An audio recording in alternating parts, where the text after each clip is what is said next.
네, 그래픽이 웅장하지 않습니까? 네.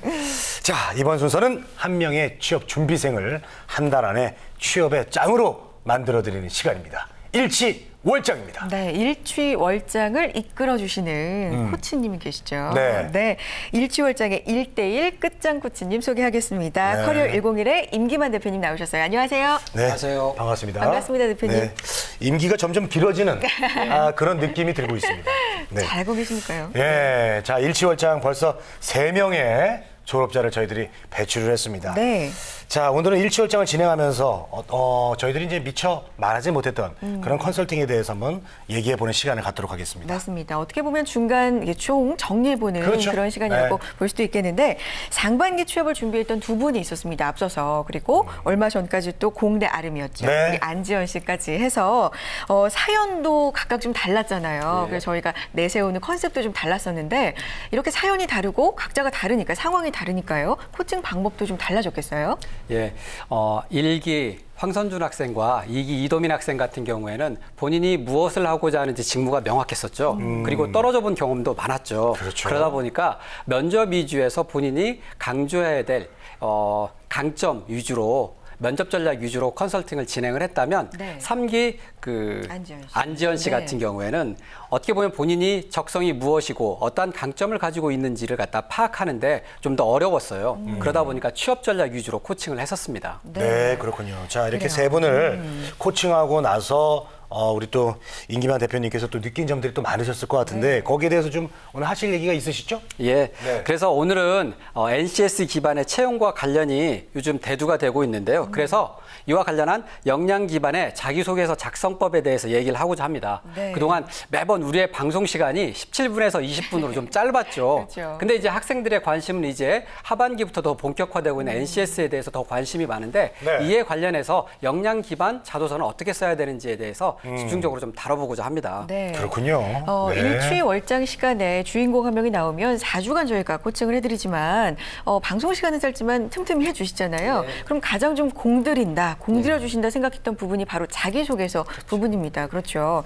특히나 NCS 기반 자기소개서가 이제 등장을 하면서 많은 분들이 좀 혼란을 겪고 있는 상황인데 역량 기반의 자기소개서잖아요. 근데 일단 역량이란 그 뜻을 정확하게 알아야 될 것 같거든요. 좀 혼돈스러워요. 역량 어떤 뜻입니까? 조금 더 쉽게 그 역량에 대해서 말씀을 드리겠습니다. 네. 역량 저도 처음엔 들었을 때 상당히 어려웠는데요. 우리 쉽게 생각해 보면 발휘 능력이라고 말씀드리고 싶습니다. 무엇을 발휘하느냐? 곧 행동으로 나타나야 되겠죠.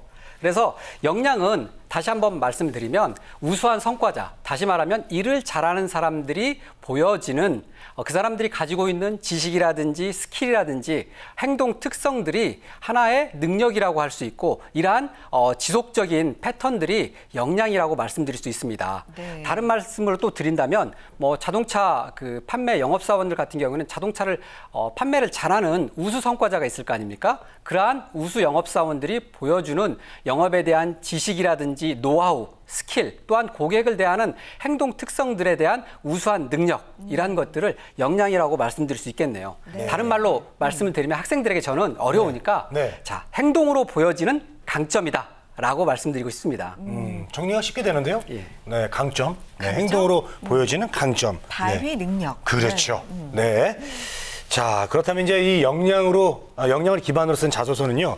기존의 자소서하고는 어떤 것들이 다른지 그거 좀 말씀해 주시죠. 네, 기존에도 대기업 위주로 했을 때 에세이형 자소서라는 것들이 있었습니다. 그렇죠. 뭐 크게 다르진 않은데요. 이제 그 NCS 채용이 좀 대두되면서 그 역량 기반 자소서에 대한 관심이 높아지고 있는데요. 달리 말하면 기업에서 요구하는 역량을 중심으로 해서 지원자의 경험이나 관련 역량을 발휘했던 행동 사례를 기술하라고 요구하고 있습니다.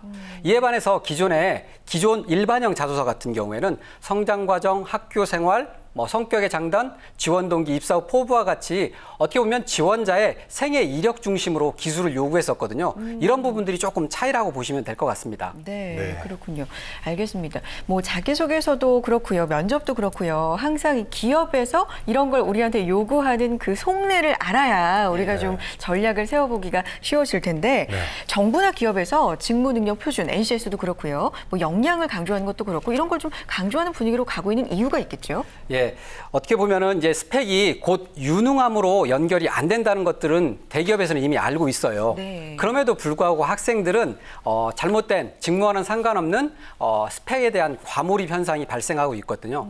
이러한 부분에 있어서 정부에서는 직군이나 직무에 대한 표준을 정하고 네. 이에 맞게 학생들이 잘못된 스펙을 조금 더 그쪽에 가지 않고 올바른 채용 문화를 좀 더 확산하고자 하는 취지가 있습니다. 네. 즉 다시 말하면 베스트 피플보다는 기업과 직무에 맞는 라이트 피플을 뽑자 이런 방향으로 채용 문화를 좀 더 바꿔가고자 하는 취지에서 NCS가 대두됐다고 보고요. 네. 그래서 그 기업 적합도와 직무 적합도에 따라서 학생들도 본인이 지원하는 직무에 대한 역량을 제대로 파악하는 것들이 중요합니다. 와닿네요. 베스트 피플에서 라이트 라이트 피플. 피플로? 그러니까 스펙으로 쭉 줄을 세웠을 때 1, 2등을 뽑는 게 아니라 정말 이 직무에 맞는 인재를 뽑겠다는 거잖아요. 네, 그렇습니다. 네. 자, 그렇다면 이제 아예 스펙을 좀 무시하고 어떤 그 우리가 말하는 역량들 있잖아요. 네.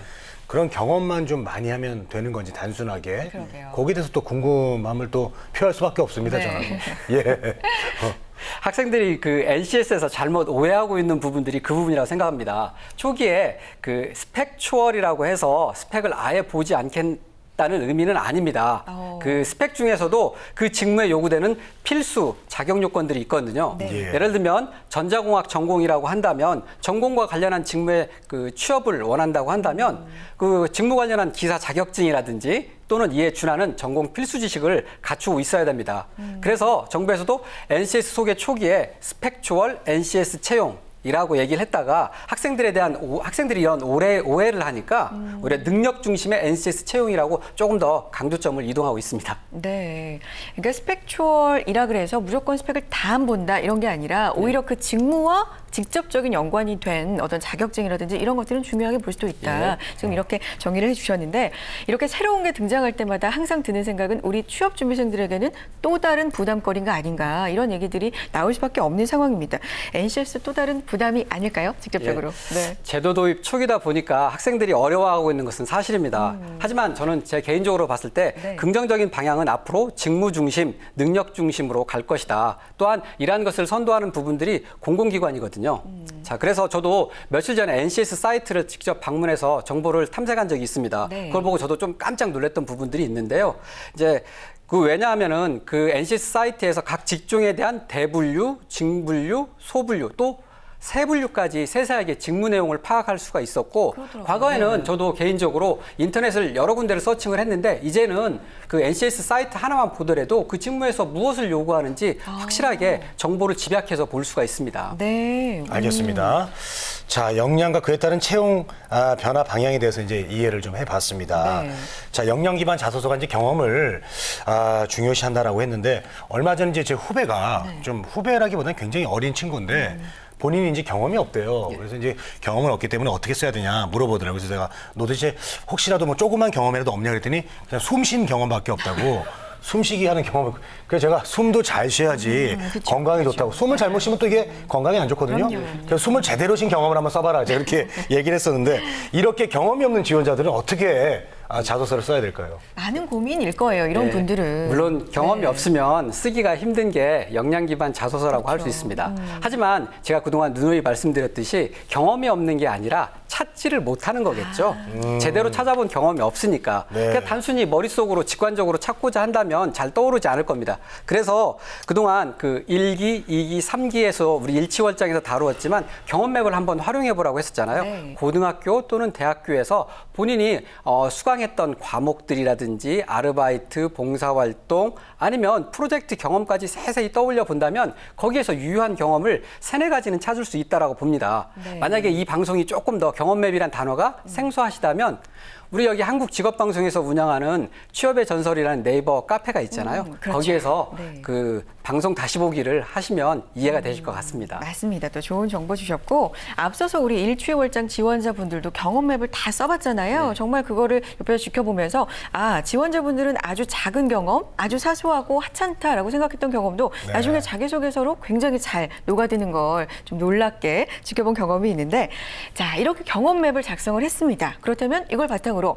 역량 기반 자기소개서 어떻게 작성할 수 있을까요? 예, 그 근간은 스타 방식이라고 대부분의 학생들이 잘 알 것입니다. 네. 그래서 역량 구조화 면접도 어떻게 보면 질문에 대한 프레임도 스타 방식에 근거해서 기본적으로 탐색 질문과 후속 질문이 이어지는 게 일반적입니다. 마찬가지로 그렇기 때문에 역량 기반 자소서의 근간도 스타 방식으로 작성해 나가시면 될 것이라 봅니다. 네. 구체적으로 이제 말씀을 드리면 S, situation이죠. 네. 상황, 즉 어떠한 문제이거나 또 어떠한 상황이었는가. 먼저 이렇게 그 상황을 요약을 해야 되겠죠. 네. 두 번째로 T, 태스크, 과제, 역할, 생각. 즉 본인이 그러한 단체나 팀 활동에서 나의 역할과 당시 들었던 생각은 무엇이었냐를 기술해 나가고 액션, 이게 가장 중요합니다. 네. 그러한 그 행동인데 그 문제 해결을 위해서 본인이 또는 그 팀이 세부적으로 시행했던 행동들은 무엇이냐. 네. 그리고 마지막 리절트, 결과 및 여기서 반드시 느낀 점이 있어야 될 겁니다. 네. 그래서 경험을 통해 얻은 경험과 교훈을 써야 되는 부분들이고요. 이러한 역량 기반 자소서 중에 서는 그 서술형에 좀 더 가깝다라고 할 수 있는데 네. 예를 들어서 SK 같은 경우에는 열정이나 팀워크 등 한 항목당 1000자로 본인의 경험을 스타 방식으로 적절하게 배분해서 작성할 것을 요구하고 있습니다. 아, 그렇군요. 스타 이렇게 정리해 네. 주셨네요. 시츄에이션, 태스크, 액션, 리절트. 맞나요? 예, 맞습니다. 알겠습니다.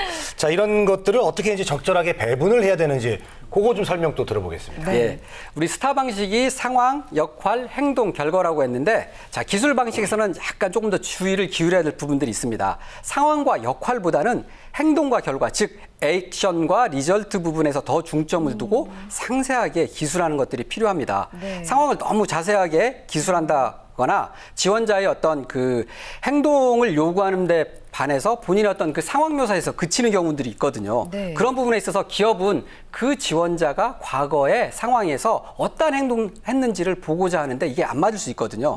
그래서 상황 더하기 역할은 30% 정도, 그리고 행동은 40%, 결과는 30% 정도 배분해서 작성할 것을 저 개인적으로 권장하고 있습니다. 네, 결과적으로 상황 역할은 합쳐서 30, 그리고 네. 더 중요한 건 액션과, 그러니까 행동과 결과다. 이렇게 말씀을 해주셨는데 앞서 상황 설명을 좀 짧게 해야 된다라고 말씀해 주신 건 그게 너무 장황해지면 읽는 사람이 좀 지루해지지 않을까. 저 개인적으로 이런 생각이 드는데 그런 이유도 있습니까? 예, 그런 이유도 있고요. 네. 어떤 상황에서 본인에게 주어진 역할이 있었던 경우도 있고 또 없었던 경우도 있거든요. 특히 한국적 사고방식에서는 어떤 상황에서 팀 전체의 문제인데 본인이 역할이 없었을 수도 있거든요. 과제라든지. 그런 경우에는 생각을 적어나거나 아니면 조금 더 생략을 해서 적는 경우도 있습니다. 네. 그래서 공동체적인 사고방식을 가진 우리 한국 사람들에게는 스타 방식보다는 어떻게 보면은 PAR, 프로블럼, 상황이 어떻었고 그다음에 네. 액션, 본인이 어떠한 행동을 했었고 결과가 어땠는지 PAR 방식을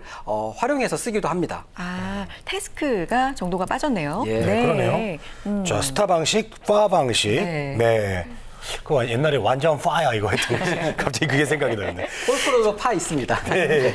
자, 그러면 작성 과정에서 이제 특별히 이제 주의해야 될 점들 또 그거 살펴봐야죠. 네. 네, 어떻게 됩니까? 네, 너무 어렵게 생각하실 필요는 없다라고 봅니다. 물론 여러 가지 주의점이 있지만 저는 학생들이 좀 어려워하는 부분들이 자소서 항목에서 질문 항목이 좀 길어지면 네. 예를 들어서 팀워크를 요구하는 항목임에도 불구하고 본인이 성취지향성 경험을 쓰는 경우도 잘못 있거든요. 그래서 자소서 항목에 대한 그 명확한 이해를 하고 두 번째로는 개인적인 성취 경험보다는 팀이나 조직 속에서의 성취 경험을 우선해서 기술한다. 네. 그리고 셋째로는 역량 기반 자소서는 어떻게 보면 창작 활동과 관련된 글쓰기가 아닙니다. 사실 또는 팩트에 대한 것들을 바탕으로 해서 진술하듯이 써나가야 된다라고 강조하고 싶습니다. 네, 알겠습니다. 자소서 작성 시 역량 기반 자기소개서 작성할 때 주의해야 될 사항 이 3가지 정도로 정리를 해주셨는데 하나씩 구체적으로 살펴보겠습니다. 처음에 명확하게 이 의도를, 질문의 의도를 파악해야 된다 말씀해 주셨는데 네. 역량 기반으로 갈수록 자기소개 질문이 좀 길어진다는 느낌이 좀 있거든요. 그러다 보면 좀 엉뚱하게 초점을 맞추는 경우가 있을 것 같아요. 예. 네. 자, 자소서 항목을 명확하게 파악해야 된다는 의미는 네. 예를 들어서 기업마다 역량을 정의하는 부분들이 조금씩 차이가 있습니다. 네. 예를 들어서 아까 SK를 말씀드렸는데 SK에 있어서 도전 항목을 적는 항목이 있거든요. 네. 자, 요구하는 항목이 있는데 SK에서 도전의 의미는 보다 높은 목표를 설정하고 우수함을 추구한 목표의식과 같은 성취 지향성을 의미하는 반면에 네. 또 다른 두산 같은 경우에는 같은 도전이라도 여기에다가 창의적 사고와 곁들여서 실행을 강조한 성취 지향성일 수 있습니다. 약간의 미묘한 차이가 있습니다. 그러네요. 예. 아니 그러면 저기 그리고 저 개인적인 어떤 활동보다는 예. 단체나 또 팀 활동을 우선해야 된다고 생각을 했는데 예를 들면 이제 저 같은 경우는 이제 다이어트 계획을 많이 세우잖아요. 홍선혜 씨가 이제 매년 지겹게 보고 있잖아요. 항상 연초만 되면. 근데 이제 저도 그 계획을 세우고 추진을 한단 말이에요. 나름대로 뭐 이제 그 건강식품도 좀 사보고 PT도 좀 붙여보고 그런 것도 하는데 이런 것들은 어떻게 좀 제가 혼자 한 거니까 예. 이런 경험들은 쓰면 안 됩니까? 뭐 안 될 것도 없죠. 예. 지원자도 쓰고 싶은 대로 쓰고 네. 평가자도 또 평가자 맘대로 평가를 할 거 아닙니까? 네네네네. 하지만 네. 정말 쓸 경험 소재가 없다면 뭐 써도 되겠지만 저는 개인적으로는 찾아봐라 일단 권장하지는 않습니다. 네. 그래서 왜 개인 경험보다 단체 활동 경험을 강조를 할까를 생각해 보셔야 됩니다. 회사 생활은 개인 혼자서 하는 것들이 아니잖아요. 네. 다른 사람과 팀을 이뤄서 활동을 하고 또 성과를 이뤄나가는 공동의 작업 공간이잖아요. 그러다 보니까 뭐 예를 들어서 토익 900점이라든지 마찬가지로 박채원 아나운서께서 말씀하셨던 네. 다이어트 10kg 도전이라든지 아이고 참. 뭐 MOS라든지 어학 자격증 도전과 같은 개인적인 성취보다는 팀에서 어려운 과제를 해결하거나 그리고 이러한 것들을 성취하는 과정에서 배웠던 점을 강조하는 것들이 오히려 더 좋은 사례라고 들 수가 있습니다. 네, 알겠습니다. 자, 세 번째로 가보겠습니다. 창작 활동이 아니다. 팩트, 사실에 기반해서 작성을 네. 진술을 해야 된다라고 세 번째 정리를 해주셨는데 이건 좀 와 닿아요. 지어내면 안 된다 뭐 이런 말씀이신가요? 네. 거짓말하지 말아야 되죠. 그런 의미도 좀 있고요. 네. 예를 들어서 이제 서류 전형 면접관이나 인사 담당자는 자소서를 읽을 때 최대한 꾸민말, 예를 들어서 형용사, 부사, 속담이나 격언들을 최대한 배제하고서 그 자소서에 있어서 명사나 동사, 숫자 등을 주목해서 보려고 합니다. 네. 자, 그래서 특히 역량 기반 자소서에서는 본인의 생각이나 의지를 표명하는 것보다는 경험에 대한 구체적인 숫자, 고유명사, 네. 제품 이런 것과 같은 데이터, 소위 말해서 진술하는 것들을 진술하듯이 작성을 하는 게 필요를 합니다. 네. 그래서 믿을 수가 있거든요. 알겠습니다. 정말 구체적인 사실을 예. 진술해야 되는군요. 네. 자, 프로세스 그리고 주의점에 대해서 얘기를 들었습니다. 이제는 우리가 직접 이제 자소서를 한번 예문을 들어서 좀 또 파악을 해보겠습니다. 역량 기반 네. 자소서죠. 네. 자, 볼까요? 예문을 좀 알려주시죠.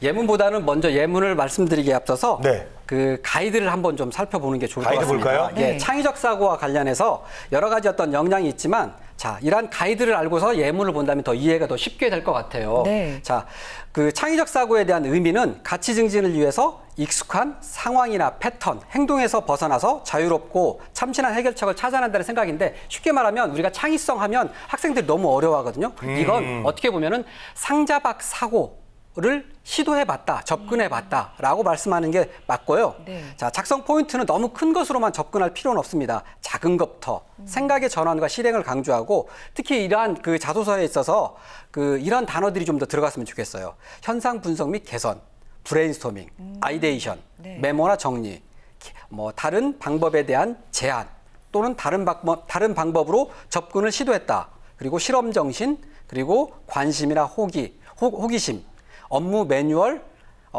작성 등과 같은 이러한 유효한 단어들이 좀 더 들어갔으면 좋겠고요.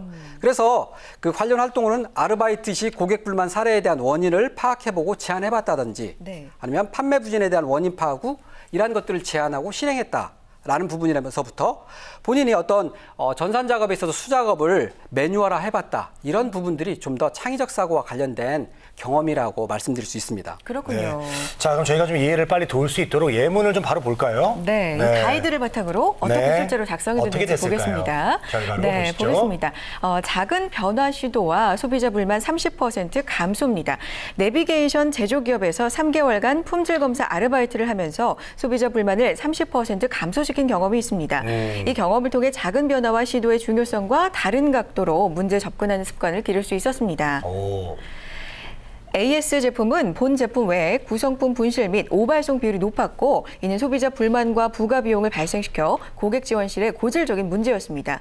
저는 AS 과정을 관찰하면서 수리에 불필요한 구성품이 본 제품과 함께 수리 과정에 포함되는 프로세스가 악영향을 미치는 것이라고 판단했습니다.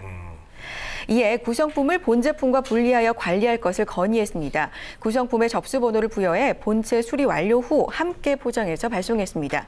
그 결과 소비자 불만 중 약 30%를 차지하던 구성품 미발송 항의가 현저히 감소했습니다.